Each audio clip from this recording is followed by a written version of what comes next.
आज आम बनैबा बिना प्याज रसुण रे एकदम नरम कौलिया कौलिया सुपर टेस्टी लाउ कोफ्तार रेसिपी। जो माने लाउ खाइबा को बिल्कुल पसंद करती नहीं से माने भी जानी परिबेनी कि यह लाउ रे तैयारी तांकु भी यही लाउर कोफ्ता बहुत पसंद आसीबो।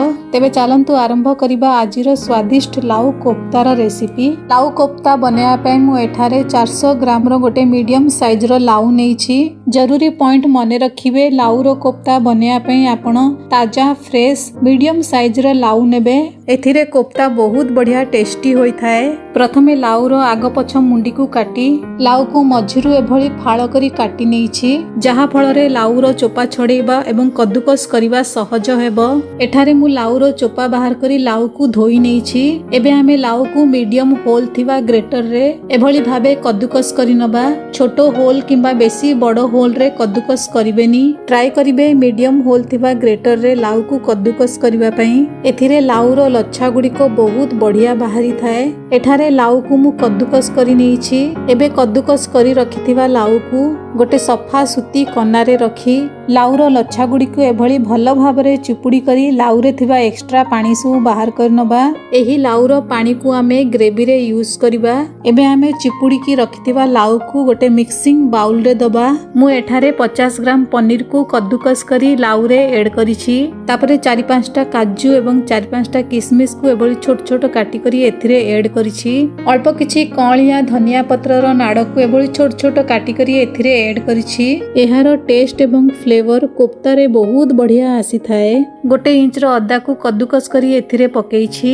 2टी कंचा लंका को छोट छोट काटिकी पकेइछि। गोटे छोटो चामच जीरा पकेइछि। आधा छोटो चामच दरदरा कुटा होइतिबा गोलमरीच गुंड देइछि। गोटे छोटो चामच धनिया गुंड देइछि। आधा छोटो चामच जीरा गुंड देइछि। कलर पई हळदी गुंड पकेइछि। आधा छोटो चामच जुआणी पकेइछि। गोटे छोटो चामच लाली लंका गुंड भी पकेइछि। आपण निज टेस्ट हिसाब रे एथिरे लंका गुंड पकेइबे।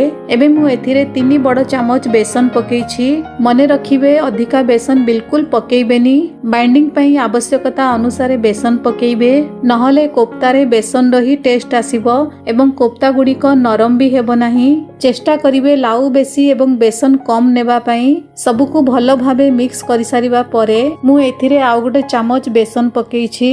टोटल मु एथिरे 4 बड़ चामच बेसन पकेइछि। सबको भल भाबे मिक्स करि सारिबा परे एबे आमे एथिरे लूण पकेइबा। टिके हिंगु भी पकेइछि। तापरे बहुत सारा कटा धनिया पत्र भी पकेइछि। मैं एथिरे आधा छोटो चामच गरम मसला भी पकेइ परिबे। मु एथिरे गरम मसला देई नहीं। एठारे सबको मु भल भाबे मिक्स करि नेइछि। एबे आमे एथिरे निज मन पसंद शेप देई कोफ्ता बनेइबा। एठारे कोफ्ता को मु एभली लंबा लंबा शेप देई बनेइछि। आपण गोल गोल शेप देई की भी बनेइ परिबे। कोफ्ता गुडी को टिके छोटो किंबा मीडियम साइज रो ही बनेइबे नहले कोफ्ता टिके भितरु कंचा रहि जाई पारे।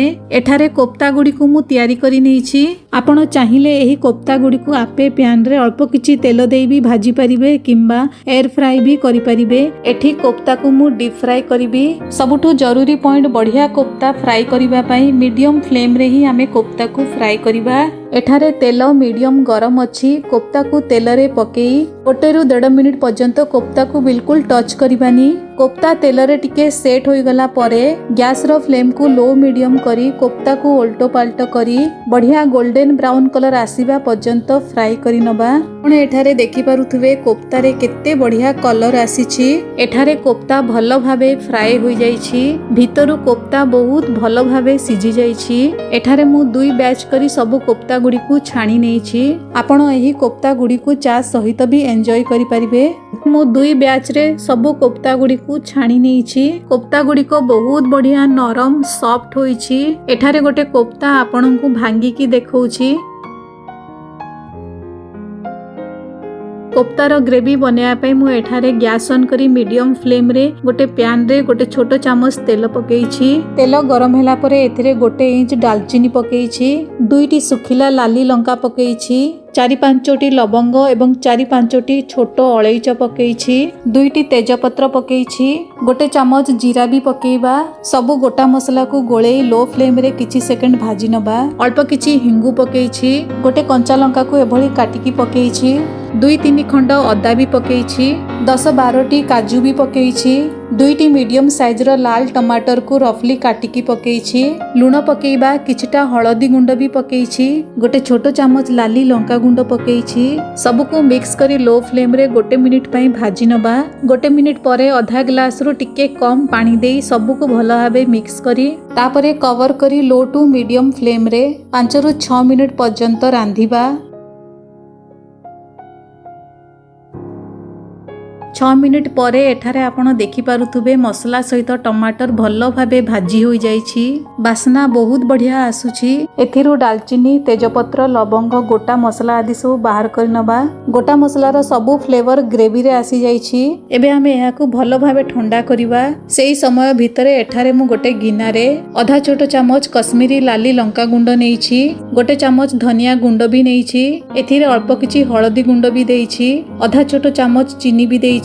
एबे एथिरे 2 चामच पानी पकई सबको भलो भाबरे मिक्स करि नबा, जहा फଳରେ मसला भलो भाबे फुली जिवो एवं ग्रेवी रे बहुत बढ़िया कलर भी आसीबो। पानी पकेइबा द्वारा रांधिबा समय रे मसला जळिबो भी नाही एवं बहुत बढ़िया कुक भी होई जिवो।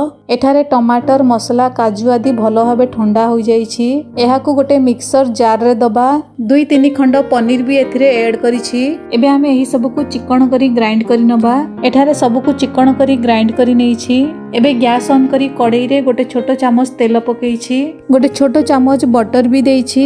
एभली भाबे बटर देले कोफ्ता रे बहुत बढ़िया स्मोकी फ्लेवर आसीबो। आपण बटर बदल रे घी भी पकेई परिबे। तेल गरम हैला परे फ्लेम को एकदम लो करी सुखिला मसला रे पानी दे जेउ घोल तयारी करथिले ताकू पकेई गोटे मिनिट कुक करिबा। गोटे मिनिट परे ग्राइंड करी रखिथिबा ग्रेवी को पकेई सबको भलो भाबे मिक्स करिबा। एही समय रे रखिथिबा लाउर पानी को भी ऐड करिबा। एही समय रे आपण निज हिसाब रे ग्रेवी को जेतिकी मोटा किंबा जेतिकी पतला करिबा को चाहंती सेही हिसाब रे गरम पानी ही ऐड करिवे। तापरे ग्रेवी को 8 रु 10 मिनिट पर्यंत लो फ्लेम रे भलो भाबे एपट सेपट गोळी कुक करिबा। तापरे मु एथिरे आधा छोटो चामच गरम मसला पकेइछि, गोटे बड़ चामच कसूरी मेथी भी पकेइछि, कटा धनिया पत्र भी पकेइछि। एठारे कोफ्तार ग्रेवी हमर तयारी होई सारिछि। एठारे मने रखिबे जेतेबेले आमे तरकारी सर्व करिबा ता पूर्वरु ग्रेवी को भलो भाबे गरम करिबा। तापरे कोफ्ता को एभली गरम ग्रेवी रे पकेई सर्व करिबा। आ गोटे उपाय रे भी आपण कोफ्तार तरकारी को सर्व करि परिबे। प्रथमे ट्रे रे गरम ग्रेवी पकेइबे, ग्रेवी ऊपरे कोफ्ता रखिबे, पुणी थरे कोफ्ता ऊपरे गरम ग्रेवी को पकेइबे। एभली भाबे भी आपण कोफ्तार तरकारी को सर्व करि परिबे। एठारे कोफ्ता को मु सिंपल भात सहित सर्व करिछि। आशा करूछि आजिर रेसिपीटी आपनकु पसंद आसीथिबो। तेबे एभली भाबे कोफ्ता बनांतु, समस्तंकु बहुत पसंद आसीबो।